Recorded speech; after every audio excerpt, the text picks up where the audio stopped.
Good morning, I am Susie and welcome to Create and Craft with Artizan. Today I'm going to be showing you how to make a fabulous paper mache bird box to decorate your room or another part of your house and just make something fabulous and have great fun doing it. Now I'm filming this right here in our new HQ on Oxford Street in Harrogate. It's a lovely old Victorian building right in the town centre, which is fabulous. Only thing is, not that soundproof. And you will hear the occasional car go past while I'm filming this, so my apologies in advance, but I hope that you will just take it on board as being atmospheric and you can imagine being here at our lovely new craft studio. Okay, so let's get started. What are you going to need? You are going to need some empty boxes that you've got lying around the house, ruler, scissors, pen, a couple of paintbrushes, an old plate or plastic tray from Fruit and Veg, some watered down PVA glue, it's about 3 parts glue to 1 part water, or some wallpaper paste is good, even some flour and water mixed together will make a perfectly good glue for paper mache. You're going to want some old match pots of paint or some poster paints, glue stick if you've got one is handy, and some newspaper or any old paper that's not shiny will be fine. Okay, let's get started. Now you can make your birdhouse any size that you want. As you can see here, this one's made from a shoebox. Got a rather lovely fair trade Easter egg box here. We even got a tiny one made from a little tiny cereal box, which I kind of adore. I rather like the idea of having several different bird boxes, different sizes, dotted around your room, and you could have like a little zip line or a washing line or some bunting or like a little rope ladder between them. You could make a really cool installation on your wall of lots of different sizes and colours of bird box. Your imagination is the only limit, really. And as you can see over here, I've actually found another kind of long thin shoebox, and I rather like the idea of putting 3 of these in a row on there, and then inspired by a local landmark, I've got some arches here that I've cut out of corrugated card that can just go on the front there. So you can imagine you could have like 2 rows of birdhouse holes on the front of that and some little like matchsticks to make perches, and that would look super cute. You could even decorate these as beach huts, go for a kind of beach hut look instead. The sky is the limit, really. Okay, so let's get started. Take your chosen box, and the first thing you want to do is measure the width of it and mark halfway across the front. There we go. Now, to be honest, if you want a sort of arty, slightly quaint skew whiff kind of bird box, that's perfectly fine. You don't have to measure anything at all. You can just go for it like that, do it by eye. But in many ways, it's kind of simpler just to measure it, and then when you put your roof on, it's easy to work out how big the roof needs to be. Okay, so the size of my box, I'm going to go for about that kind of height, so it's about 14.5, and I'm going to mark that all the way around the 4 sides of my box. Then I'm going to join up the dots. So let's just join that up like that. Da, da, da. Lovely. And straight on the sides, and then the same on the back and on that side as well. And then on the front, you're going to want to draw around a coin or just something round to make the hole at the front. Now, also on the back, you may want to draw a rectangle to cut out. The reason for that is twofold. I'm going to tell you the second reason at the end. The first reason is that, here, this one, it's quite nice to have a secret compartment, I think, in the back of these. I don't know about you, but when I was growing up, my little brother was constantly stealing my jelly tots, which was annoying, much as I love him. So I was always keen to have somewhere to hide things that was super safe. So this would be an ideal place to put your chocolate buttons or whatever else it is that you don't want somebody to steal. In later life, I find that people are constantly pinching my hair grips. So I think I'm going to make myself some of these, put my hair grips inside. Hopefully my daughters won't keep walking off with them. So anyway, you can have great fun making a secret compartment in the back of your birdhouse if you want one, and when it's on the wall, nobody will know that it is there. Okay, so if you want one of those, draw a rectangle on the back of your box as well to cut out. Right, so we're now ready to cut this. Now, the beauty of using these nice thin packaging boxes is they're really quite easy to cut. But if you're not confident with scissors, or the people in your household aren't confident with you having scissors, then get somebody else in your house to do this bit for you, and that's absolutely fine. So I'm just cutting all the way around here, like this. There we go. Right, that is our basic birdhouse shape. And then to cut the hole in the middle, just give a biro, poke a hole all the way through, and then just snip that all the way around. Now, this isn't a precise science, and you're going to be able to tidy up the edge of this circle when you cover it in paper mache. So don't worry too much about getting it 100% perfect. Just do your best to get the whole shape in there. Okay, right. Next, you're going to need to cut a piece of cardboard for your roof, for which I'm going to need a cereal box. Okay, so I've gone and got my piece of cereal box, and I have measured this so that it's slightly wider than my box there, and it's slightly longer on each half than that there, so that I can get a bit of an overhang on the front and the sides. But you don't have to do that if you don't want to. Okay, I've scored it down the middle with my biro just by pressing nice and hard, and that means it folds nice and easily, and I can now stick that onto my box. And this is where your tape is going to come in. So, as I say, if you've got masking tape, that's great. That works really well because the PVA glue will sort of stick to it more easily, or whatever glue you're using, when you start layering your paper mache over the top. If you haven't got masking tape, ordinary sellotape will work fine. Just don't use too much. Don't cover the whole thing in sellotape. Just put just enough that it's going to hold the pieces of your birdhouse together while you paper mache it. There we go. That's got the back on. So you would just carry on going around with little bits of tape, sticking the roof onto your box. Now, you could just leave it like that, start paper macheing it, or you could go a little bit more elaborate. You could add some more boxes to it. So I'm going to add this one to make a bit of a base for my birdhouse. Maybe I could make my birds a little kind of garden around the front here, have some fun with that. Maybe give it a little fence, a little TV aerial maybe on the top. I've got a little stock cube box here that I'm going to add for my kind of like front step for my birds.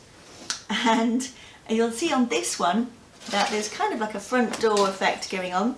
To do that, I've just cut an extra bit of card like this with a hole in it and stuck that on the front. Let's put that over there. Like, let's turn this around, like that. Okay, and there we go. That is now ready to cover in paper mache. So I'm going to put that down there. And here's one I made earlier. Okay, so this is where you want your newspaper. Now you don't have to use newspaper, any sort of matte, non-shiny paper will do. You don't want shiny paper because the glue doesn't stick very well to the shininess. So not so much magazines or like advertising flyers, but newspaper or old letters, old school reports, anything you don't want anymore that you can have fun tearing up. So tear your strips. Now, paper has a grain to it, so it tears much more easily one way than the other way. You can see that, getting nice even strips every time. If I try and tear it this way, it's a lot more difficult. So it'll still be fine, but I quite like my strips to be kind of nice and even because it's just a bit easier to work with, but really doesn't matter too much. Okay, so take your strips and then just tear them into slightly shorter pieces. And that is your kind of ideal size to work with. Okay, so this is where we can start having fun with our glue. Let's put the lid on my pen there. Okie dokie, don't need my scissors anymore. Got my paintbrush, got my glue, got my bits of newspaper. Right, so this is where your old plate comes in, or your plastic tray.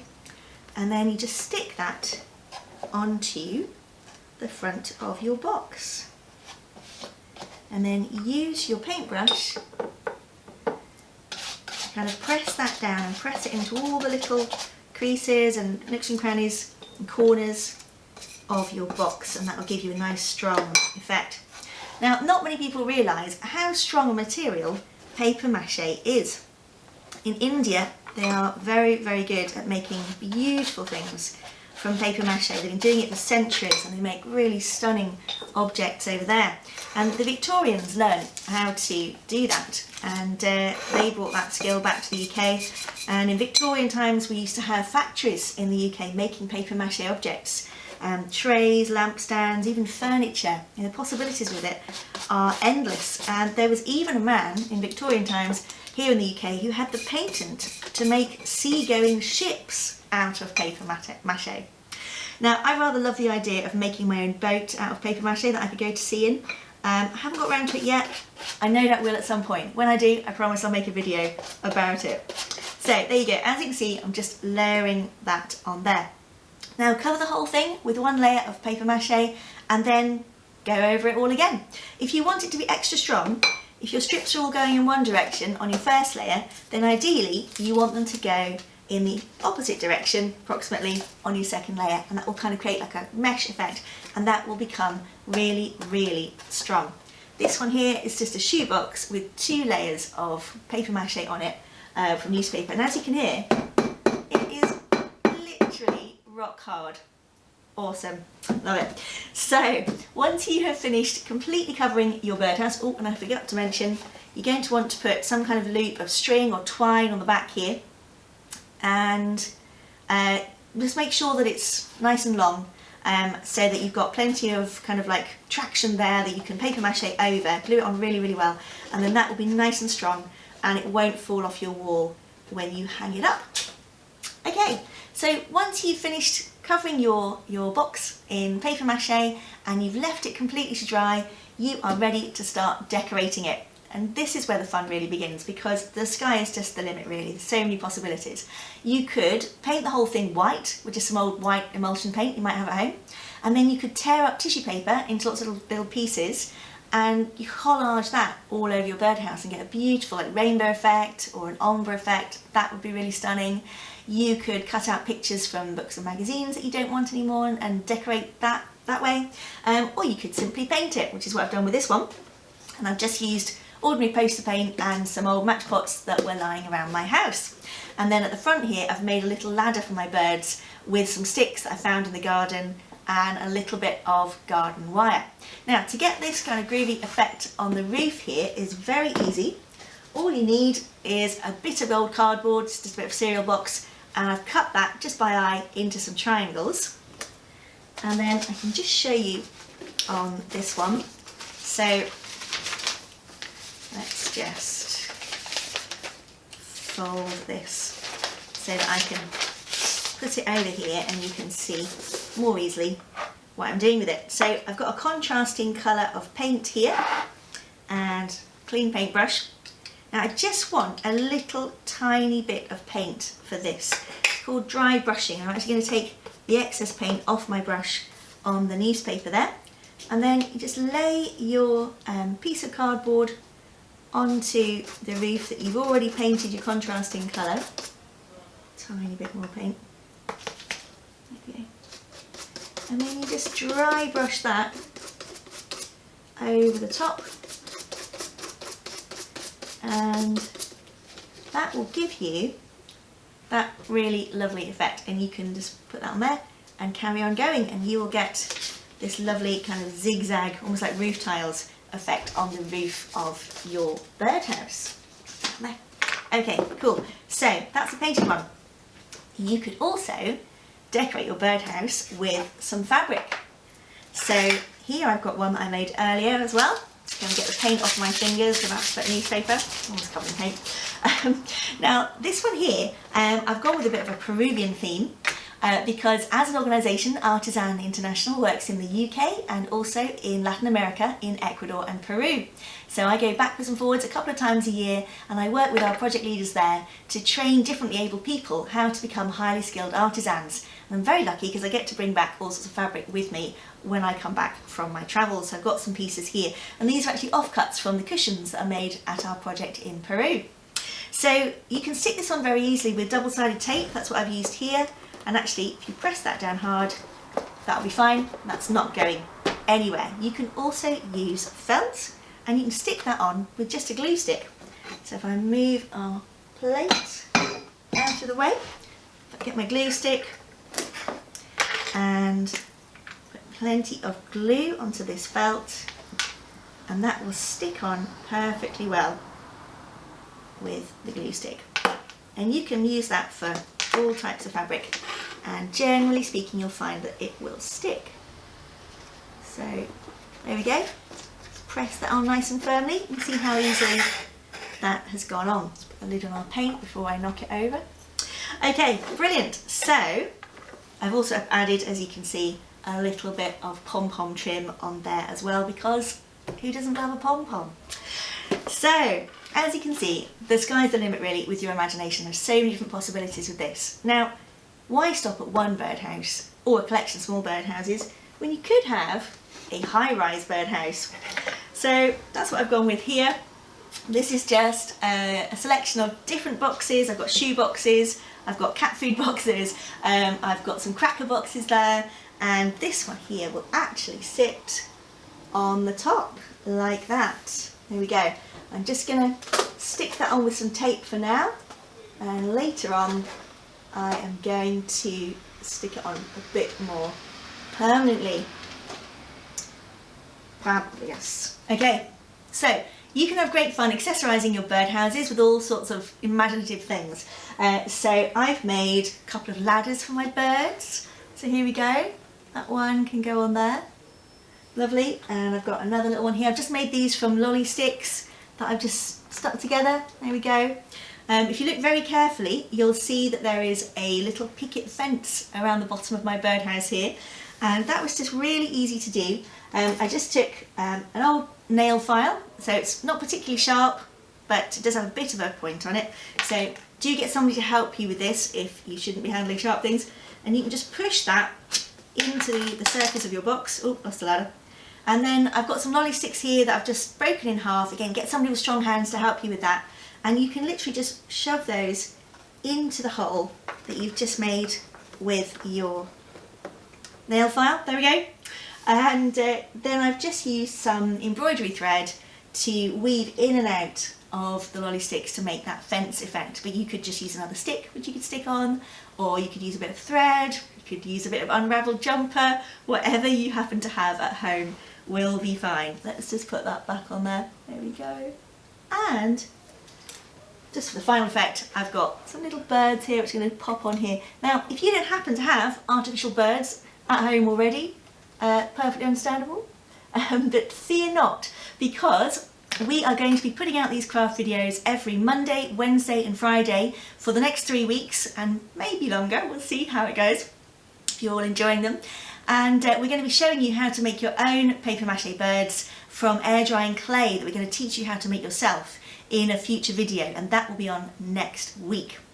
So I hope you have enjoyed this video. If you have, please give us a thumbs up and show us some love. We would really, really appreciate it. And if you go to our website, you can find out all about the people that we work with in Latin America, where the fabulous fabrics on this birdhouse have come from. But of course, you can go with any theme that you want, whatever you've got in the house. Old clothing, maybe ask your folks if they've got something that they don't want anymore. If you want to find something else to cut up, do ask first. The possibilities are endless with this. Here I've just got some cards that have been made in Ecuador with the Ecuadorian fabrics there, and you'll be able to see those on our website, and the jewellery and the textiles and all the other lovely things that we do. And if you want to find out the stories of the people who make them, you can find that out there as well. Now, if you don't happen to have paint at home, glue at home, or any of the other things that you see in this video and you think, oh, actually I'd really like to have some extra bits and bobs, then you can also find craft kits on our website. Got one here. Oh my goodness, it's so heavy, it's so full of stuff. And you can get hold of these as well. But the main point of these videos is to show you things that you can make with things that you should already have in your home, so you don't have to go out and get anything at all. But if you do want some extra bits and bobs, you can get one of these. Have a look on the website and you'll find out what's in it. If you know a child with a disability who lives in Yorkshire, we've got some of these free to give away. And if you live further afield, we can send you one at cost price. So get in touch to find out about how you can get your free craft kit if you are a child who is differently able. Great! Well, I look forward to seeing you on Wednesday for our next Create and Craft video. In the meantime, have fun. Oh, and I mentioned that The secret compartment on the back of here has two purposes. Well, the other purpose is, if you wanted to, you could put a light string in there. So this is just a very simple battery powered string of lights. Oh, there goes my bird. And at night, it just looks awesome. If you're going to make a 4-story birdhouse, you may as well install some lighting, right?